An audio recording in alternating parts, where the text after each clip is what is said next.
इस कार्यक्रम के पुण्यार्जक हैं श्रीमती आशा देवी, सोहनलाल जी विदावत, पुत्र पीयूष कुमार, पुत्रवधू दीप्ति, पुत्र कुशल कुमार, पुत्रवधू जिनल, पोती जीवनी विदावत, परिवार कुंडा, राजस्थान, मुंबई अंधेरी, जिला उदयपुर। इस तरह से बाहुबली ने कहा कि हम तुम्हारे अधीन नहीं रह सकते, युद्ध होगा। अब मंत्रियों ने आकर के मंत्रणा की कि दोनों ही अवध। भरत जी ने कहा कि युद्ध की ललकार है, मेरे एक परिवार में 100 के 100 भाई अवध हैं, कोई किसी का वध नहीं कर सकता। क्यों? चरम शरीरी है, तद्भव मोक्षगामी है। और एक बात याद रखना ऋषभदेव वालों, जिसको उसी भव से मोक्ष होता है ना, उसका कोई वध नहीं कर सकता। शायद सारे भाई अवध हैं, इसलिए मुझसे भयभीत नहीं हो रहे हैं। तुमने दूत मृत्यु का भय दिखाया होगा ना। बाहुबली जानता है ना कि हमें मृत्यु छू नहीं सकती समय से पहले। आत्मघात नहीं हो सकता है, अपघात नहीं हो सकता है, अकाल मरण नहीं हो सकता है। जिसे उसी भाव में मोक्ष जाना है, वो कैसे अगले जन्म की व्यवस्था करे। बाहुबली भरत ने कहा कि ये अच्छा संदेश नहीं, फिर भी चलो, अब युद्ध तो होगा ही। मंत्रियों ने मंत्रणा की कि व्यर्थ में सैनिक मारे जाएंगे, मरना तो दोनों को नहीं। ना बाहुबली बद्ध है, ना भरत जी बद्ध है, मृत्यु किसी की नहीं होगी। मरेगा कौन? सैनिक, सेना। मृत्यु उसकी होगी। इसे रोका जाए।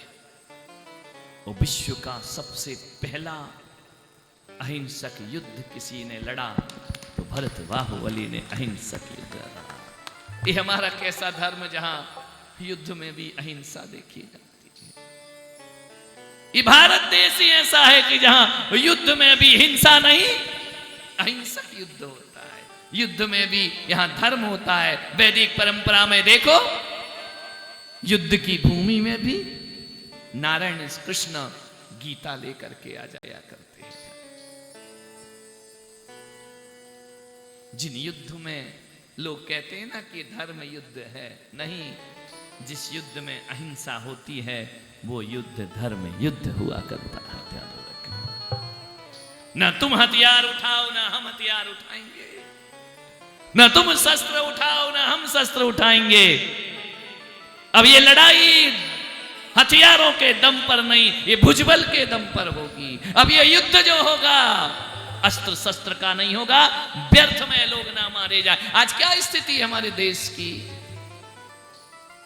पहले तीर कमान से लड़ते थे, तलवार से लड़ते थे, उतने ही योद्धा मारे जाते थे। अब तो आविष्कार हो गया, एक बम पटक दिया जाए तो सैनिक छोड़ो, पूरा देश का देश तबाह हो जाए।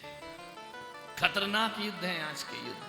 पहले तो युद्ध लड़ते थे, वो शाम को उनके खेमे में जाकर के उनके जख्मों पर मलहम लगाते थे। वो युद्ध धर्म युद्ध थे। आज के युद्ध धर्म युद्ध नहीं है, ये हिंसक है। व्यर्थ प्रजा का सर्वनाश किया करते। एक आध नेता का दिमाग सटिया जाए ना और एक बम पटक दे, दुनिया त्राही त्राही हो जाएगी पल भर में। धर्म नहीं है उनके साथ। लड़ाई में भी धर्म देख रहे भरत बाहुबली। हथियार नहीं उठेंगे, कोई मारा नहीं जाएगा। यदि मैं और तुम अवध्य हो तो हमारी अवध्यता के कारण इन्हें वध क्यों किया जाए? इनका वध क्यों किया जाए? जल युद्ध में, मल युद्ध, नेत्र युद्ध हुआ, तीनों में भरत परास्त। नियति होना ही है, घटना ही है। भरत का तो मानभंग होना ही है। तीनों युद्ध में परास्त होकर बाहुबली जब भुजाओं से उठा लेते हैं, भरत जी को अपने हाथों में जमीन पर पटकते हैं, भीतर से आवाज आती, ठहरो, अंतस से आवाज, ये क्या कर रहे हो? पितृतुल्य भरत को, जिसके चरणों को नमस्कार किया है बचपन में कई बार, जिसकी गोद में खेले हो, जिसके साथ तुम्हारा बचपन बीता बाहुबली, इस धरती के लिए, इस दौलत के लिए संबंधों को तिजांजलि दे रहे हो। नश्वर भूमि, हाथ में रह गए भरत जी ऊपर के ऊपर, बाहुबली के भीतर का परमात्मा जागृत हो गया। मैं क्या कर रहा हूं? क्षणभंगुर ये संसार की माया, इसका असर ऐसा हुआ कि मैं भ्रांत द्रोह कर रहा हूं। उतार प्रभु भरत को नीचे, चरणों में नत हो गए बाहुबली। हे भ्रात, 6 खंड की भूमि भोगो। यदि मैंने 6 खंड जीत लिए तुम्हें परास्त करके, लेकिन मैं चक्रवर्ती नहीं हूं ना, चक्रवर्ती तो आप है। क्षमहु अपराध मम भाई, मुझे क्षमा करो मेरे भाई, ग्लानि से मुक्त करो। भरत समझ गए कि ये भी विरक्त हो रहा। नहीं बाहुबली, हम दोनों राज करेंगे, ये 6 खंड तुम ले लो। भरत ने कहा कि नहीं, अभी युद्ध हो रहा था कि भूमि कौन लेगा, और अब युद्ध हो रहा है कि मुझे भी नहीं चाहिए और तुम्हें भी नहीं चाहिए। अब सिंहासन छोड़ने का युद्ध हो रहा है। भरत कह रहे तुम लो, बाहुबली कहते नहीं भ्रात, मेरे अपराधों को क्षमा करो, मेरे मिथ्याभिमान को क्षमा करो। अब मैं महल वापस नहीं जाऊंगा। कहां जा रहे हो बाहुबली? अब चला, जहां पिता वहां पुत्र, बेकार व्यर्थ का ये जीवन। जाकर के भूषण वसन उतार सब, लीन ओ भेष दिगंबर धार। खड़े हो गए बाहुबली जाकर के, बरसों खड़े रहे। समय हो रहा है, कथा तो इतनी कि कहते जाओ कहते जाओ कहते जाओ। 12 माह बीत गए, नहीं प्रभु उद्धार। भरत यहां व्याकुल बड़ा, धिक धिक धिक धिक्कार। भरत कहते धिक्कार है मुझे, एक भी भाई नहीं बचा मेरा, पूरा वंश खाली हो गया, सब चले गए। व्याकुल चित्त व्यथित चित्र। माता मरु देवी कहती है कि भरत लाडला, एक बात बता, मेरा वृषभ लौट के कब आएगा? भाव विभल माता मरु देवी पुत्र वियोग में महलों में बैठी है। मेरा पुत्र कब आएगा? सुन सुन रे मेरा भरत लाडला, कब मारो वृषभो घर आसे। उधर मरु देवी पुत्र की राह देख रही, मोह में डूबी है। वो सोच रही कि कोई कार्य को सिद्ध करने के लिए गया है, एक दिन ऋषभ वापस आएगा। भरत ने कहा कि मां अब वापस नहीं आएंगे, मुझे ले चल उनके पास, मेरे वृषभ के पास मुझे ले चल। न खाती है न पीती है, भाव विभल है। माता मरु देवी बरसों से इंतजार कर रही है, एक आस लगाए बैठी है कि मेरा पुत्र वापस लौट कर आएगा। भरत ने कहा नहीं, मैं तुम्हें उनके दर्शन कराने ले चलता हूं। मां वो पुत्र नहीं है, अब वो तेरा बेटा नहीं है। मां दादी को समझा रहे हैं भरत जी महाराज कि मां अब वो ध्यान रखना। भरत जी ने कभी अपनी दादी को दादी नहीं कहा, बाहुबली ने कभी दादी कहकर नहीं पुकारा। पूरे ग्रंथ में देख लेना, किसी ने दादी नहीं कहा। 101 है पुत्र ऋषभ के, ब्राह्मी सुंदरियां, किसी ने दादी नहीं कहा उन्हें। जिसने कहा उन्होंने मरु देवी को मां कह करके पुकारा। इसलिए भी आज कई जगह राजस्थान में है ना, दादी को मां कह करके बुलाया जाता है। दादी मां नहीं कहा कभी उन्होंने। सौधर्मिन ने जब भी बोला मां कह करके बुलाया। पुत्र वधुओं ने सासू मां नहीं बोला, क्या बोला? मां। मरु देवी कभी दादी बन ही नहीं पाई। मरु देवी कभी पड़दादी बन ही नहीं पाई। मरु देवी कभी सास नहीं बन पाई। जो मिलता मां कहकर। मां क्यों कहते मालूम? यदि दादी कहते ना तो वो केवल ऋषभ की मां कहलाती है, और मां कहा तो 3 लोक की मां का दर्जा प्राप्त करती है। त्रिजगत की मां, जगत जननी मरुदेवी तुम्हारी कौन है? यदि भरत की दादी हो जाएगी मरुदेवी, भरत के पुत्रों की दादी हो जाएगी मरुदेवी, तो हमारी तो पड़दादी नहीं जाने क्या क्या हो जाएगी, गिनती खत्म हो जाएगी। लेकिन कैसा मैंने पढ़ा कि कभी दादी नहीं कहा किसी ने, मां मरुदेवी। यशस्वती ने मां कहकर बुलाया, नंदा ने मां कह करके बुलाया, बाहुबली ने मां कह करके बुलाया, भरत ने मां कह करके बुलाया, भरत पुत्रों ने मां कह करके बुलाया। हे जगत जननी माता, तू कहते तेरे पास सारे जगत का एक ही रिश्ता है, और वह रिश्ता है मां का रिश्ता। ध्यान रखना, और कोई रिश्ते मरुदेवी ने नहीं जिए। भरत ने कहा मां चल तुझे दर्शन कराऊं पिता के।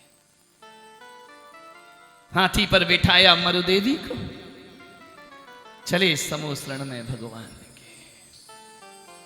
देखा नहीं केसरिया नाथ के मंदिर में हाथी पर कौन बैठी है? मरुदेवी माता। भरत जी ले जा रहे हैं समूह शरण में दर्शन कराने के लिए। बरसों से है, तुम्हें इतना होश थोड़ी होगा। बस बैठी है, चली, क्या हो रहा है पता नहीं।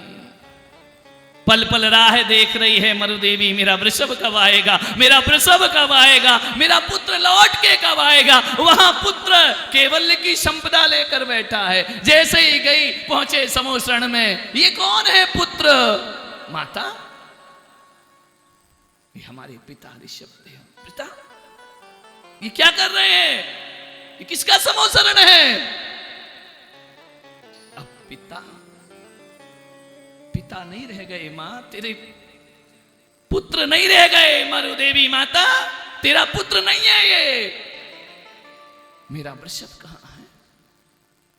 तेरा वृषभ भगवान बन चुका है। भगवान। पहली बार समूह शरण में गई मरुदेवी माता, क्योंकि भगवान तो वर्षों तपस्या कर रहे थे, कोई ढूंढ नहीं पाता, ऐसे भयानक जंगल में थे। माता प्रतिपल बाट निहारती है। मरुदेवी का वर्णन विचार करिए। जैसे ही गई समूह शरण में, 4 मुख दिखाई दे रहे भगवान के। मेरा पुत्र, इसका पीत वर्ण कहां गया? कौन था मैं? किसी के लिए खाली सूखा भूखंड, तो किसी के लिए मुंबई से अहमदाबाद के बीच आने वाला सिर्फ एक जमीन का टुकड़ा। किसी व्यापारी के हाथ लगता तो हजारों की तरह एक और रिसोर्ट बन जाता। किसी बिल्डर के हाथ लगता तो लाखों और की तरह मैं भी एक टाउनशिप बन जाता। लेकिन मेरे भाग्य में करोड़ों में एक होना लिखा था। मेरे भाग्य में आचार्य श्री पुलक सागर जी का आशीर्वाद लिखा था। नरेन्द्रं फणीन्द्रं सुरेन्द्रं अधीशं शतेन्द्रं सुपूज्यं भजे नायशीशं मुनीन्द्रं गणेन्द्रं नमो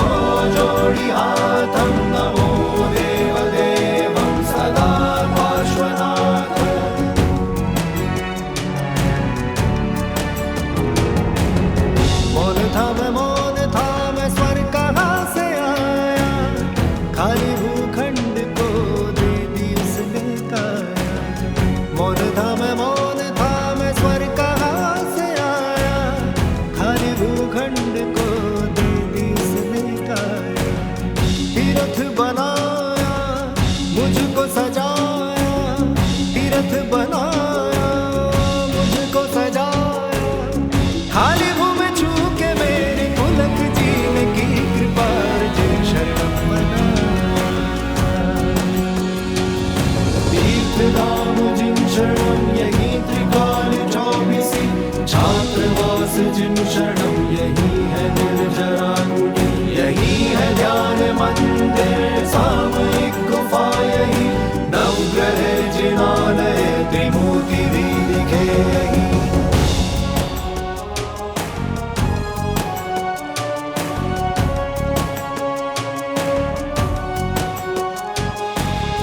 पुलक सागर को ये स्वप्न आया, खाली भूखंड ने उनको बुलाया।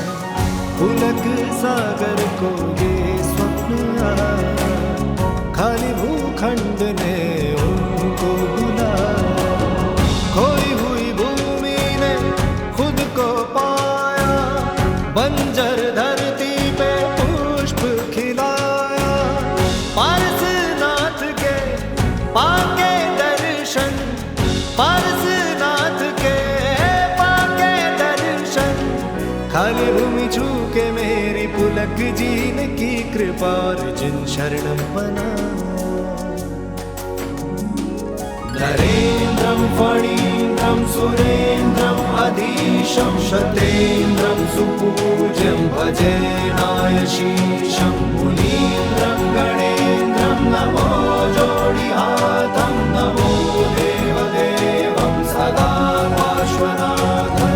जिन शरणं पवच्छामि, जिन शरणं पवच्छामि, जिन शरणं पवच्छामि, जिन शरणं पवच्छामि, जिन शरणं पवच्छामि, जिन शरणं पवच्छामि, जिन शरणं पवच्छामि, जिन शरणं पवच्छामि।